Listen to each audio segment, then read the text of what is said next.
It is time for the big dance. The 2019 NCAA men's basketball tournament field is set.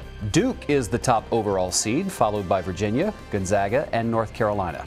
But there are plenty of Cinderellas along the way hoping to make a run in this year's dance. Gary Parrish is here. He's a CBS Sports college basketball analyst. Gary, now's the time where I pretend to know what the hell I'm talking about. And Jay, join the club. You educate me. So the first question they had written for me to ask you is, from your vantage point, how'd the committee do in building the regions? But before you do that, for those of us who don't watch a ton of basketball, how are the regions? How do we get all set for this bracket? It is by design based largely on geography after we get the #1 seed. So for instance, Michigan State probably from a talent and accomplishment perspective doesn't belong in the same regional as Duke because Michigan State was the 6th overall seed in the bracket. Duke was the overall #1, but because of geography, they wanted to keep Duke in the and they put Duke in the East, and then Michigan State is closer to where the East regional is going to be played than where the Midwest regional is going to be played. So Michigan State,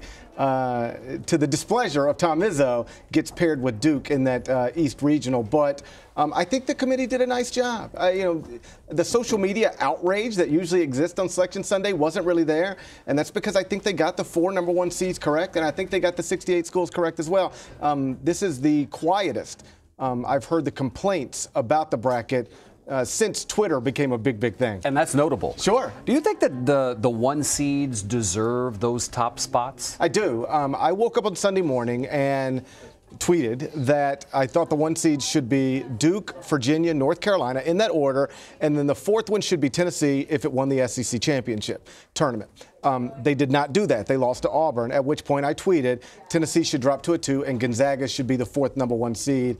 And that is exactly what the committee did. They picked those 4 schools in that order. Now, I don't mean to suggest that simply because they agreed with me, they got it right. Right. But they did do what I thought was the proper thing to do. Who are the Cinderella teams? One that I have advancing into the Sweet 16 in my bracket is UC Irvine. And the reason is because what I often look for are teams from smaller conferences that have won a whole bunch of games. Maybe they don't have these big signature wins that you'd like for them to have, but it's based on opportunity more so than ability. They just didn't have that much opportunity. So Irvine is a team that has won a whole bunch of games, is on a long winning streak, and they're matched up in the round of 64 with a Kansas State team that might be missing one of its best players and its top rebounder, Dean Wade. He didn't play in the Big 12 tournament. There's no guarantee he's going to play in the NCAA tournament. So you give me an Irvine team that's on the roll against a Kansas State team that might be without Dean Wade and is only 5-3 this year without Dean Wade. I mentioned he's their best rebounder.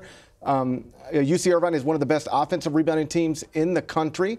I think that is a very good situation for a possible upset. Look, Mr. Parrish brought his brackets right here. Who's your final 4? I've got Duke and Gonzaga, and then Tennessee and North Carolina. So I do have 3 #1 seeds, and then Tennessee as a 2. And then I've got, and this is wild to think about, considering these are 2 of the best programs in America and are in the NCAA tournament every year. Duke and Carolina have never actually played in the NCAA tournament. I've got a meeting in the national championship game, and Duke winning, Zion Williamson being the most outstanding player of the Final Four after being the National Player of the Year, ACC Player of the Year, ACC Tournament of the Year, and then he'll be the #1 pick in the 2019 NBA Draft. And it all happens right here on CBS. Gary Parrish, thank you. Thank you. The first full day of the tournament is Thursday. It begins with #7 Louisville and #10 Minnesota tipping off at 12:15 p.m. Eastern right here on CBS.